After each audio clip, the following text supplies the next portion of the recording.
¿Qué tal amigos? ¿Cómo están? Soy Antonio Sánchez Ballinas, coordinador de su programa Radio M12, que se transmite por la frecuencia universitaria el 96.9 del FM de nuestra máxima casa de estudios, la Universidad Autónoma de Puebla, donde le espero los días sábados para escucharnos.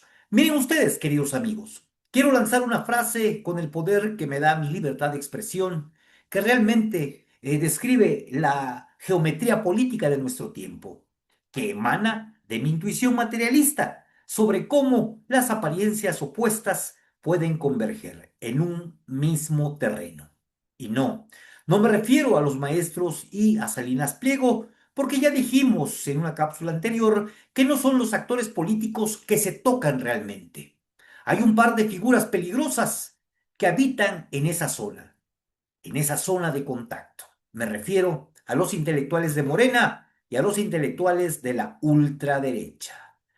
Me refiero también, pues, a los Anaya, a los Alito, etcétera, los priistas reconvertidos, los voceros del capital, todos ellos que se tocan y se juntan, no en una alianza explícita, sino en la complicidad de un mismo horizonte ideológico.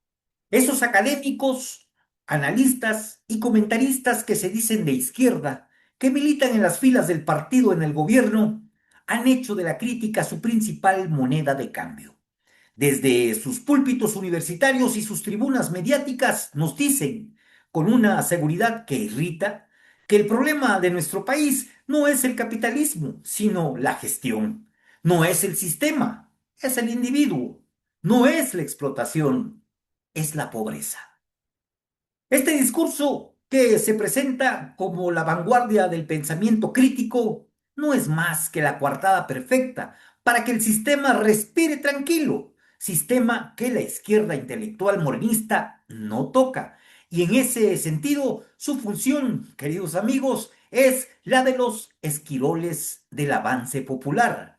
Desde dentro del movimiento, fustigan y combaten lo más avanzado del pueblo, confundiéndolo y preparándolo para la derrota. Pero esta denuncia y advertencia histórica no pueden quedarse en la abstracción. No hay que olvidar los cadáveres que el reformismo ha dejado en el camino por todo el mundo, allanando el camino también a la derecha y la ultraderecha para que vuelvan al poder, más salvajes y con un manual de cómo administrar el desastre. ¿Te suena a Argentina? El kirchnerismo, con todas sus luces y sombras, construyó un discurso de nacionalismo popular que, al no tocar las relaciones de producción, dejó intacto el poder del capital financiero y el agronegocio. La crítica de los intelectuales progresistas de Argentina se centró en los errores de gestión de los gobiernos peronistas y personalizó las problemáticas del capital, pero nunca en la estructura. El resultado, Milei. En Chile, estimados amigos, la sociedad exigía el fin del modelo neoliberal, pero los intelectuales de la concertación y del Frente Amplio, en lugar de articular una propuesta anticapitalista, canalizaron el descontento hacia el proceso constituyente. Cuando el reformismo demostró su incapacidad para transformar las bases del sistema, la derecha, con la experiencia de Pinochet a cuestas, supo leer el cansancio de la gente y trajo de vuelta a los mismos de siempre. Bueno, algo peor, un nazi con un discurso de orden y progreso.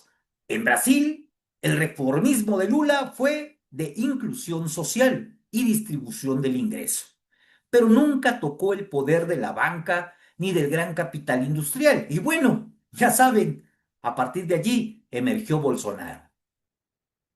El Frente Amplio en Uruguay durante 15 años fue elogiado como el ejemplo de la izquierda moderada, sensata y responsable. Su gestión eficiente en lo administrativo fue profundamente conservadora en lo estructural y el resultado, pues, el triunfo de la calle Pou, que en pocos meses devolvió a Uruguay a las recetas del Fondo Monetario Internacional. En Venezuela, el chavismo, con todas sus contradicciones, fue el intento más serio de ruptura con el neoliberalismo en la región, pero sus intelectuales orgánicos, aquellos que se formaron en la crítica al capitalismo, fueron cediendo terreno a la lógica de la administración de la crisis. Se pasó de la crítica al sistema a la defensa del gobierno legítimo. Y bien, esto es más complejo, pero solo quiero dejar claro lo que ocurre si se le da paso no al pueblo, sino al discurso de los intelectuales mamones, por ejemplo, en nuestro país de Morena. Y de aquí podemos pasar a Ecuador, a Bolivia, a Perú, y su expresión más acabada, la más fascista, El Salvador. Ahora bien, estimados amigos, los intelectuales de Morena hoy son de lo más refinado del repertorio ideológico contemporáneo, pero están en el mismo error de toda nuestra América Latina. Se presentan con la siguiente fórmula: critico al gobierno para salvarlo de sí mismo cuando lo hacen, pero el resultado material de su crítica es otro: despolitizar los diferentes conflictos que ocurren en nuestro país. Es decir, cuando señalan que el caos de México se debe a una persona, a un medio de comunicación, etcétera, por ejemplo, Salinas Pliego y TV Azteca, al señalar obsesivamente a un individuo o a un pequeño grupo como responsables del caos que ocurre en México, esconden la estructura que los produce, que los constriñe, es decir, el sistema capitalista, y nos invitan a creer que la solución es un relevo generacional, un cambio de estilo, una purga de malos políticos, malos empresarios, malos dirigentes. Están en la operación clásica del reformismo: cambiar los nombres para que todo siga igual. Entonces, ¿qué es el capitalismo sino un sistema que funciona a la perfección con cualquier individuo al mando?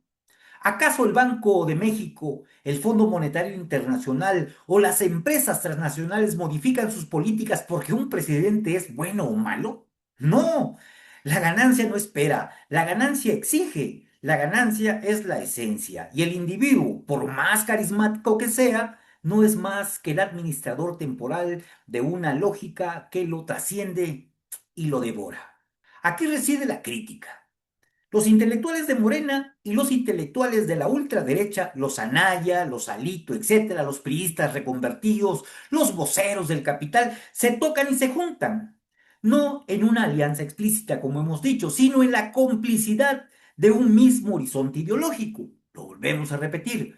Uno y otro uno y otro bando, desde sus trincheras aparentemente opuestas, comparten un piso común. Para ambos, el conflicto fundamental, es decir, el sistema capitalista y la contradicción capital-trabajo, no existe o es secundario. Para la derecha es un anacronismo. Para los intelectuales de Morena es un tema incómodo que desvía la atención de su proyecto de transformación. La derecha odia al individuo por populista.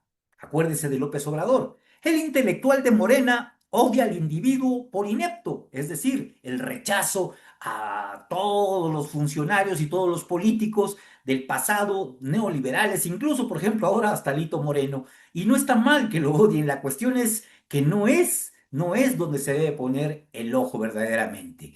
Pero ambos, tanto los intelectuales como los políticos y los intelectuales de derecha, evitan nombrar a la clase a la que pertenecen estos individuos o sirven, y ambos evitan decir que el enemigo, realmente el enemigo, es el capital. El intelectual de Morena, al centrar su crítica en lo que impide el reformismo, está diciendo sin saberlo o sabiéndolo muy bien que el resto del sistema está bien, es adecuado, que las reglas de la acumulación, la propiedad privada de los medios de producción, digo, los importantes, y la subordinación al mercado global son intocables. Este discurso no es una amenaza para el capital, muy al contrario, es su mejor salvaguarda. ¿Y cuál es el resultado material de esta operación? Pues la preparación del terreno para que vuelva la derecha, pero no una derecha ingenua o tosca como la que conocimos en el pasado. Al no articular una crítica anticapitalista, los intelectuales de Morena le hacen el trabajo sucio al neoliberalismo, le enseñan a la derecha cómo administrar el descontento. Hoy, en todo el país, los intelectuales de Morena, en lugar de señalar el origen estructural de las crisis o de la crisis en nuestro país, nos ofrecen la teoría del mal capitán y su irresponsabilidad es doble. Por un lado, vacían de contenido la lucha de clases, despolitizando a las masas. Por otro, allanan el camino, pues, para una restauración conservadora que, al no encontrar una oposición anticapitalista organizada, es decir, desmontada por estos intelectuales, podrán presentarse como la única alternativa seria para la gobernabilidad. El día de hoy, si no es Morena, ¿quién? ¿El PRI otra vez? ¿El PAN otra vez? Pero los responsables de que eso ocurra también están en el partido que hoy tiene el gobierno del Estado mexicano. La historia nos enseña que el reformismo no es el preludio de la revolución, estimados amigos, ni del cambio real en un país. Más bien es el preludio de la reacción. Cuando la promesa de un cambio sin ruptura se agota, el péndulo no oscila hacia la izquierda real, sino hacia la derecha más feroz. Y esa derecha, a diferencia de épocas anteriores, tendrá el manual de cómo neutralizar el descontento social porque se lo habrán entregado sus supuestos adversarios en bandeja de plata. Frente a esta situación, estimados amigos, la disyuntiva es radical. No podemos darnos el lujo de una crítica tibia. Soy Antonio Sánchez Ballinas, pórtese mal, cuídese bien. Nos vemos la próxima cápsula.